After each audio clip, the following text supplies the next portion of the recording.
తాకట్లో ఉన్న మీ బంగారాన్ని విడిపించి ఆ రోజు ఆన్లైన్ రేటుకి కొంటాం. Sharma gold company. నమస్తే, welcome to Suman TV Kothagudem. 10th class ప్రతి ఒక్క విద్యార్థికి టర్నింగ్ పాయింట్. ఉన్నత చదువులు చదవాలంటే ఫస్ట్ 10th క్లాస్ పాస్ అవ్వాల్సిందే. అందుకే 10th క్లాస్ అనేది విద్యార్థులకి మొదటి పునాది అంటారు. మరి ఆ 10th క్లాస్ ఎగ్జామ్స్ రానే వచ్చేసాయి. కరెక్ట్గా చూస్తే 90 to 20 డేస్ కూడా కరెక్ట్గా ఉందో లేదో విద్యార్థులందరూ కూడా ఎంతో టెన్షన్తో పేపర్ ఎలా వస్తుందో, ఎలా ప్రిపేర్ అవ్వాలో, ఎలా రాయాలో అనే భయంతో ఉంటారు.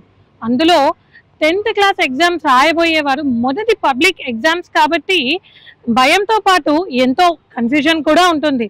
సో అలాంటి విద్యార్థులందరినీ దృష్టిలో పెట్టుకొని మేము ఈరోజు ఈ వీడియోని మీ ముందుకి తీసుకొచ్చాం. మెయిన్గా తెలంగాణ వైడ్ మొత్తంలో 10th బోర్డ్ ఎగ్జామ్స్ రాసే ప్రతి ఒక్కరికి కూడా ఈ వీడియో చాలా ఉపయోగపడుతుంది. సో వెల్ ఎక్స్పీరియన్స్డ్ ఫ్యాకల్టీస్ తోని ప్రతి ఒక్క సబ్జెక్ట్ లో important topics, important units, important questions తో పాటు ఎక్కువ మార్కులు సాధించాలి అనుకునే వారికి ఇంకా ఎక్కువ స్కోర్ చేసే విధంగా, అలాగే బిలో యావరేజ్ స్టూడెంట్స్ కి పాస్ అయ్యే విధంగా ఈ వీడియోలు ఒక్కొక్కటి సబ్జెక్ట్ వైజ్, పార్ట్ వైజ్ అయితే వీడియోలు చేయడం జరుగుతుంది. సో ప్రతి ఒక్క విద్యార్థి కూడా వీడియోలు సేవ్ చేసుకున్నట్టయితే తప్పనిసరిగా మీకు ఉపయోగపడతాయి. ప్రతి ఒక్క విద్యార్థి కూడా ఎగ్జామ్స్ బాగా రాయాలి, మీరు చదువుకున్న స్కూల్కి, మీ ఊరికి, అలాగే మీ పేరెంట్స్కి ఎంతో మంచి పేరు తేవాలని కోరుకుంటూ wish you all the best. Me Suman TV Kothagudem. నా పేరు full Singh, Singareni college high school Kothagudem నందు మ్యాథ్స్ టీచర్గా పనిచేస్తున్నాను గత 19 సంవత్సరాల నుంచి. నేను డైరెక్ట్ టీజీఎస్ అంటే నాకు 19 years experience 10th class and 9th class డీలింగ్లో.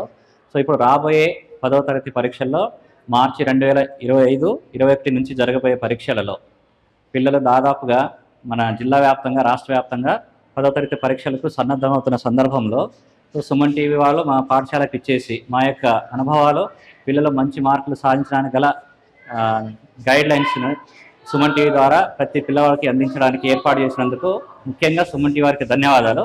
సో మ్యాథమెటిక్స్లో పిల్లలు హార్డ్గా ఫీల్ అవ్వడానికి గల కారణాలు, ఎందుకంటే ఫౌండేషన్ ప్రైమరీ నుంచి వాళ్ళకి స్టాండర్డ్లో సరిగ్గా అర్థం చేసుకోకపోవడం, అలాగే ఏదో బై హార్ట్ మెథడ్లో చేయించడం వల్ల 10th క్లాస్ మీద బర్డెన్ పడుతుంది. సో దీనికి సంబంధించింది మేము నేను నా పర్సనల్ ఎక్స్పీరియన్స్ ద్వారా చెప్పగలిగేది ఏంటంటే 10th రాబోయే పిల్లలకు ముఖ్యంగా మనకు 14 చాప్టర్లు ఉన్నాయి మ్యాథ్స్లో, 14 చాప్టర్స్. అవుట్ ఆఫ్ 14 చాప్టర్స్ వచ్చేసి మనకు అకాడమిక్ స్టాండర్డ్ని బేస్ చేసుకొని క్వశ్చన్ పేపర్ ప్రిపరేషన్ ఉంటుంది. అవి 5 అకాడమిక్ స్టాండర్డ్, ప్రాబ్లమ్ సాల్వింగ్, తర్వాత రీజనింగ్ అండ్ ప్రూఫ్స్, తర్వాత కనెక్షన్, కమ్యూనికేషన్ అండ్ రిప్రజెంటేషన్. ఈ అకాడమిక్ స్టాండర్డ్లో ప్రాబ్లమ్ సాల్వింగ్ కేటగిరీ కింద దాదాపుగా క్వశ్చన్ పేపర్ సగం అంటే 40% వెయిటేజ్ దీని లోపల నుంచి వచ్చే క్వశ్చన్స్ ఇస్తారు. అందులో రియల్ నెంబర్కి వచ్చేసి అంటే ప్రాబ్లమ్ సాల్వింగ్ ఎలా ఉంటుందంటే ఒక 2 మార్కుల క్వశ్చన్స్ ఒక 2, 4 మార్కుల క్వశ్చన్స్ ఒక 2, 6 మార్కుల క్వశ్చన్స్ ఒక 2, మొత్తం వచ్చేసి 6 క్వశ్చన్స్ 37 మార్కులకి పేపర్ దాదాపు 40% ఇందులో నుంచి. ఆ తర్వాత రెండో అకాడమిక్ స్టాండర్డ్ వచ్చేసి రీజనింగ్ అండ్ ప్రూఫ్స్లో 20% అంటే సుమారుగా 14 మార్కులకు సంబంధించిన క్వశ్చన్స్ ఇందులో నుంచి వచ్చే అవకాశం ఉంది. దీన్ని బేస్ చేసుకొని క్వశ్చన్ పేపర్ తయారవుతుంది. అందులో 2 మార్కులు 2 ప్రాబ్లమ్స్, 4 మార్కులకు ఒక ప్రాబ్లం, 6 మార్కులకు ఒక ప్రాబ్లం అండ్ 4 బిట్స్. అలాగే మూడవది కనెక్షన్. ఇది వెయిటేజ్ చాలా తక్కువ, 15% వెయిటేజ్. ఇందులో 9 మార్కులు సుమారుగా, ఒక 2 మార్కుల ప్రాబ్లం, ఒక 4 మార్కుల ప్రాబ్లం, ఒక 3 బిట్స్. ఆ తర్వాత కమ్యూనికేషన్ వచ్చేసి ఇది ఒక 15%. దీంట్లో కూడా చాలా తక్కువ, 9 మార్కులకు క్వశ్చన్ తయారవుతుంది. అందులో 2 మార్కుల ప్రశ్న, 4 మార్కుల ప్రశ్న, 6 మార్కులు రాదు, ఒక 3 బిట్స్ వస్తాయి. లాస్ట్ది రీజనింగ్ అండ్ ప్రూఫ్స్ కేటగిరీలోకి వచ్చేసి 20%. ఇందులో నుంచి మళ్ళీ ఒక 18 మార్కులకు వచ్చే క్వశ్చన్స్ అవకాశం ఉంటుంది. 6 మార్క్స్కి వచ్చేసి ఒక క్వశ్చన్, 4 మార్క్స్కి ఒక క్వశ్చన్, 2 మార్క్స్కి ఒక క్వశ్చన్ అండ్ ఒక 4 బిట్స్. దీంట్లో ముఖ్యంగా విద్యార్థులు ఇప్పుడు ఈ షార్ట్ పీరియడ్లో, ఈ 25 days ప్లాన్లో వాళ్ళు ఎక్కువగా కాన్సన్ట్రేట్ చేయాల్సింది ముందు ప్రాబ్లమ్ సాల్వింగ్. అంటే ఈజీగా చేయగలిగే ప్రాబ్లమ్స్, డైరెక్ట్ క్వశ్చన్స్ వచ్చే అవకాశం ఉన్న చాప్టర్స్ వెయిటేజ్ ప్రకారం ప్రతి వాళ్ళు చాలా కేర్ఫుల్గా కాన్సన్ట్రేట్ చేయాల్సింది రియల్ నెంబర్, వాస్తవ సంఖ్యలు. ఇందులో 4 మార్కుల ప్రశ్న మేబీ రావచ్చు, బట్ 6 మార్కులు మాత్రం ఖచ్చితంగా వస్తుంది. 2 మార్కుల ప్రశ్న వస్తుంది, అలాగే ఒక 2 బిట్స్ వస్తాయి. అంటే పిల్లలకి పాస్ అవ్వడానికి కావాల్సిన 80 మార్కులలో ఒక 12-13 మార్కుల వరకు క్యారీ చేసే పెద్ద చాప్టర్ ఇది, most important chapter and starting chapter.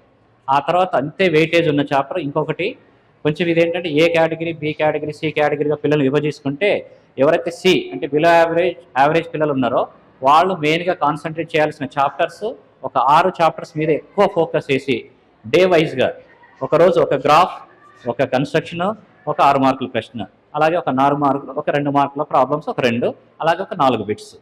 ఇలా real numbers, polynomials, coordinate geometry, అలాగే పార్ట్ 2కి వచ్చేసి statistics and trigonometry, application of trigonometry, కన్స్ట్రక్షన్కి వచ్చేసి similar triangle and tangent sequence. వాటిలో నుంచి ఎక్కువగా స్కోర్ చేయడానికి అవకాశం ఉన్న సెక్షన్ 3 ప్రాబ్లమ్స్, అంటే 6 ప్రాబ్లమ్స్ ఇస్తారు. అందులో మనం చేయాల్సిన 4 ప్రాబ్లమ్స్ చేయాలి, 2 మాత్రం చేయాల్సి ఉంటుంది. కాబట్టి ఈ చాప్టర్లను ముందుగా ఎక్కువ కాన్సన్ట్రేట్ చేసి వాటిలో గత సంవత్సరం అంతకుముందు సంవత్సరాలు వచ్చిన క్వశ్చన్ పేపర్స్ని వెరిఫై చేసుకుంటూ వాటికి సొల్యూషన్ ఎత్తుకుంటూ వాళ్ళకి వచ్చే డౌట్ని ఎప్పటికప్పుడు నివృత్తి చేసుకొని క్లారిఫై చేసుకోవడం, టీచర్స్ గైడెన్స్ తోటి షార్ట్ నోట్స్ తయారు చేసుకోవడము, రివిజన్ తరోగా చేయడం. First revision, second revision, third revision. కనీసం ఎగ్జామ్కి వెళ్ళే టైం కల్లా 3 సార్లు రివిజన్ చేసుకుంటే ప్రతి వాళ్ళకి థర్డ్ సెక్షన్కి వచ్చేసి 24 మార్కులకి కనీసం 20 మార్కులు తగ్గకుండా వచ్చే అవకాశం ఉంటుంది. కాబట్టి దీని మీద ఎక్కువ దృష్టి పెట్టండి.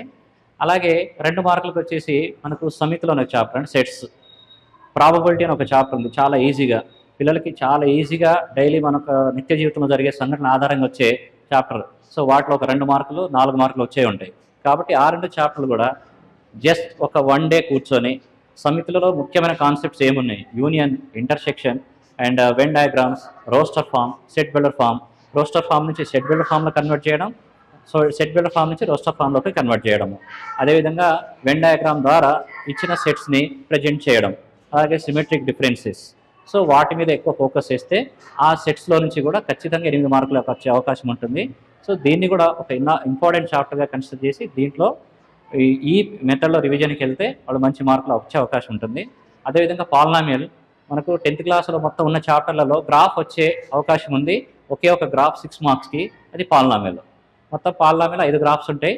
వాళ్ళు ఈ 25 రోజుల్లో కనీసం రోజుకు 2 రోజులకు ఒక గ్రాఫ్ చొప్పున, సో పర్ఫెక్ట్గా అంటే గ్రాఫ్ చేయడము ఒక ఎత్తు, ఆ గ్రాఫ్కి సంబంధించిన కంప్లీట్ సొల్యూషన్ రాయాలి, సొల్యూషన్తో పాటు గ్రాఫ్ డ్రా చేయాలి, దాని స్కేల్ ఫ్యాక్టర్ రాయాలి, అలాగే ఇంటర్సెక్టింగ్ పాయింట్ దాని జీరోస్ కూడా రాయాలి.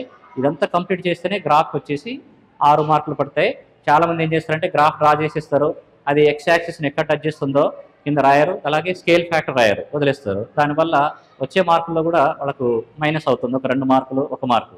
సో దీని మీద కాన్సన్ట్రేట్ చేసి గ్రాఫ్ని చాలా జాగ్రత్తగా ఒక 10-20 గ్రాఫ్ పేపర్లు కొనుక్కోవడం, రోజుకొక ఒక గ్రాఫ్ ఆర్ కనీసం 2 రోజులకు ఒక గ్రాఫ్ని చొప్పున ప్రాక్టీస్ చేస్తూ స్కేల్ ఫ్యాక్టర్ ఎక్కడ మిస్టేక్ చేస్తున్నాం, అలాగే దాని ఇంటర్సెక్టింగ్ పాయింట్ అది పారాబోలా షేప్లో వచ్చిందా లేదా, దానికి ఎన్ని జీరోస్ ఉన్నాయి, ఇంటర్సెక్టింగ్ అవుతుందా లేదా అనేది వెరిఫై చేసుకుంటే కరెక్షన్ చేయించుకోవాలి. వాళ్ళు చేసే డౌట్ని ఇమీడియట్గా కన్సర్న్ వాళ్ళ సబ్జెక్ట్ టీచర్తో క్లారిఫై చేసుకోవాలి. ఆ తర్వాత స్టాటిస్టిక్స్ ఉంది, the most important topic, one of the scoring chapter వచ్చేసి స్టాటిస్టిక్స్. ఇందులో మనకు వచ్చేది మొత్తం 3 central tendency, mean, median, mode. మీన్కి వచ్చేసి direct method and step deviation method, assumed mean. So ఏ ప్రాబ్లం ఇచ్చినా దాన్ని క్లాసిఫైడ్ గ్రూప్తోనే ఇస్తాడు, గ్రూప్ ఇంటర్వల్తోనే ఇస్తాడు. దానికి find the mean of the following data అని చెప్తాడు, కానీ అక్కడ ఏ మెథడ్ అనేది మెన్షన్ చేయడు. ఈ మెథడ్ సెలెక్షన్ అనేది పిల్లల యొక్క కామన్ సెన్స్ని బేస్ చేసుకుని ఉంటుంది. అది కనుక 6 మార్కుల ప్రాబ్లం అయితే దాన్ని డైరెక్ట్ మెథడ్ కాకుండా స్టెప్ డీవియేషన్ మెథడ్ కానీ అజ్యూమ్డ్ మీన్ మెథడ్ కానీ వెళ్ళాలి. అది కనుక 4 మార్కులు 2 మార్కులు అయితే డైరెక్ట్ మెథడ్ చేయొచ్చు. అలా మీడియన్ కూడా క్లాసిఫైడ్ డేటా ఇస్తాడు, దాన్ని మీడియన్ ఫైండ్ అవుట్ చేయడం. అలాగే మోడ్, ఇందులో కూడా ఒక గ్రాఫ్ వచ్చే అవకాశం ఉంటుంది, గ్రాఫ్ ద్వారా మీడియన్ని ఫైండ్ అవుట్ చేయడం. సో ఇది నెక్స్ట్ ఇంకొక ఇంపార్టెంట్ చాప్టర్. కాబట్టి స్టాటిస్టిక్స్ని కూడా వీలైనంతగా కంప్లీట్ చాప్టర్ని తరోగా మీడియన్ ఒక రోజు, మీన్ మీద ఒక రోజు, మోడ్ మీద ఒక రోజు, దాంట్లో వచ్చే బిట్స్, దాని గ్రాఫ్ పర్ఫెక్ట్గా తరోగా ప్రాక్టీస్ చేసుకోవాలి. ఫ్రీక్వెంట్గా ప్రాక్టీస్ చేసి పక్కన పడేయడం కాకుండా కనీసం 2-3 సార్లు రిపీటెడ్గా ప్రాక్టీస్ చేసుకోవాలి. అదేవిధంగా ట్రిగ్నామెట్రీ ఇంకొక topic. Trigonometry and application of ట్రిగ్నామెట్రీలో నుంచి ఖచ్చితంగా పిల్లలకి ఒక 4 మార్కుల ప్రశ్న, ఒక 6 మార్కుల ప్రశ్న వచ్చే అవకాశం ఉంటుంది. కాబట్టి ఆ టాపిక్లో వర్డ్ ప్రాబ్లమ్స్ వస్తాయి. అది డైలీ సిచ్యువేషన్, అంటే మన చుట్టూ జరిగే సంఘటనలను బేస్ చేసుకొని హైట్ అండ్ డిస్టెన్స్ వచ్చే ప్రాబ్లమే. ఒకవేళ అది 6 మార్కుల ప్రశ్న వస్తే 6 మార్కుల ప్రశ్నకు తగ్గట్టుగా ఆ ప్రాబ్లంకి ముందు డయాగ్రామ్ వేయాలి పర్ఫెక్ట్గా. అంటే యాంగిల్ ఆఫ్ ఎలివేషన్ ఇచ్చాడా, యాంగిల్ ఆఫ్ డిప్రెషన్ ఇచ్చాడా, మనం అబ్జర్వ్ చేసే ఆబ్జెక్ట్ మన ఐ సైట్ కంటే హైలో ఉందా, డౌన్లో ఉందా. హైలో ఉంది అనుకోండి, మనం పైకి చూస్తే యాంగిల్ ఆఫ్ ఎలివేషన్, డౌన్లో ఉంది కిందికి చూస్తున్నప్పుడు యాంగిల్ ఆఫ్ డిప్రెషన్. సో ఆ రెండింటి డిఫరెన్స్ తెలుసుకొని ఆ డయాగ్రామ్ వేసి, రే డయాగ్రామ్ వేసి దాన్ని బేస్ చేసుకుంటూ దాన్ని యూజ్ చేసే ట్రిగ్నామెట్రిక్ రేషియో, సైన్ యూజ్ చేయాలా, కాస్ యూజ్ చేయాలా, ఇచ్చిన యాంగిల్ ఎంత, అది పర్ఫెక్ట్గా డిస్క్రిప్షన్ రాయాలి, సొల్యూషన్ చేయాలి, లాస్ట్ కంప్లీట్గా ఆన్సర్ వచ్చిన తర్వాత దాన్ని ఒక బాక్స్లో అండర్లైన్ చేయాలి. అది అప్పుడు వాళ్ళు ఈజీగా 6 మార్కులకు 6 మార్కులు స్కోర్ చేసే అవకాశం ఉంటుంది. అదేవిధంగా ట్రిగ్నామెట్రీలో కూడా కొన్ని లిమిటెడ్ ప్రాబ్లమ్స్ ఉంటాయి. For example, secant theta plus tan theta is equal p, then prove that cos theta is equal to t square minus 1 by t square plus 1. So వాళ్ళకి వచ్చే ట్రిగ్నామెట్రీని అప్లై చేసుకుంటూ దాన్ని సాల్వ్ చేయాలి, ప్రూవ్ దట్. సో అవి 4 మార్కులు వచ్చే అవకాశం ఉంటుంది కాబట్టి దాంట్లో కూడా 4 మార్కులు 2 మార్కులు బిట్ కోసం మొత్తం కీ పాయింట్స్, కీ నోట్స్ తయారు చేసుకుంటూ ప్రాక్టీస్ చేసుకుంటే మొత్తం మీద ఈ 6 చాప్టర్ల నుంచి ఒక 60 మార్కులు స్కోర్ చేసే అవకాశం ఉంటుంది. అలాగే ఏ పిల్లలైతే 100% అంటే 10 పాయింట్స్ లేదా 100 మార్కులు సంపాదించాలని బాగా టార్గెట్గా పెట్టుకుంటారో వాళ్ళ కోసం మాత్రం మొత్తం 14 చాప్టర్లో కనీసం 12 చాప్టర్లను, రియల్ నెంబర్స్ ఒకటి, సెట్స్ ఒకటి, పాలినామియల్ ఒకటి, తర్వాత క్వాడ్రాటిక్ ఈక్వేషన్, తర్వాత progression, coordinate geometry, similar triangle, tangent secants, తర్వాత trigonometry, application of trigonometry and property statistics, ఈ 12 చాప్టర్లు మొత్తం థరోగా ప్రిపేర్ అయితే వాళ్ళు 100 మార్కులు సాధించే అవకాశం ఉంటుంది.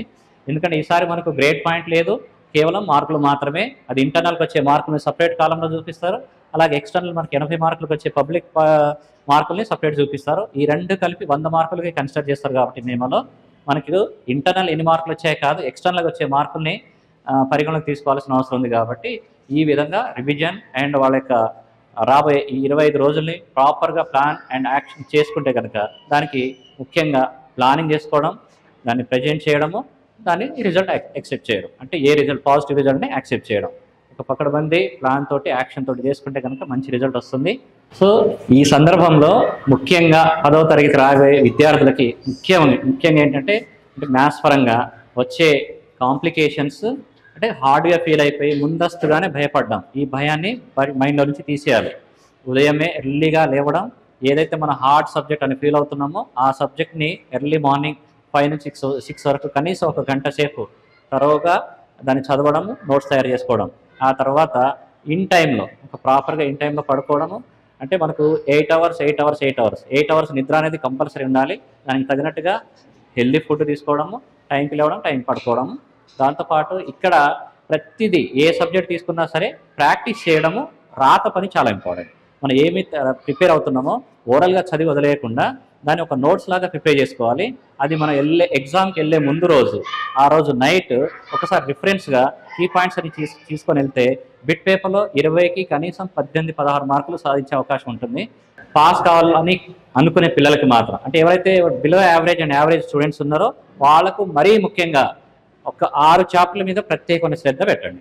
రియల్ నెంబర్స్ ఒకటి, అలాగే పాలినామియల్ ఒకటి, కోఆర్డినేట్ జామెట్రీ, తర్వాత ట్రిగ్నామెట్రీ ఒకటి, తర్వాత స్టాటిస్టిక్స్ ఒకటి, ప్రాబబిలిటీ ఒకటి, అలాగే కన్స్ట్రక్షన్ మాత్రం ఖచ్చితంగా ప్రతి విద్యార్థి ఒక 10 కన్స్ట్రక్షన్ అయినా పర్ఫెక్ట్గా నేర్చుకోండి. ఈ 7 చాప్టర్లు పర్ఫెక్ట్ చేసుకున్న వాళ్ళు ఖచ్చితంగా 50 నుంచి 60 మార్కుల మధ్యలో తెచ్చుకునే అవకాశం ఉంటుంది. సో అందరికీ ఆల్ ది బెస్ట్.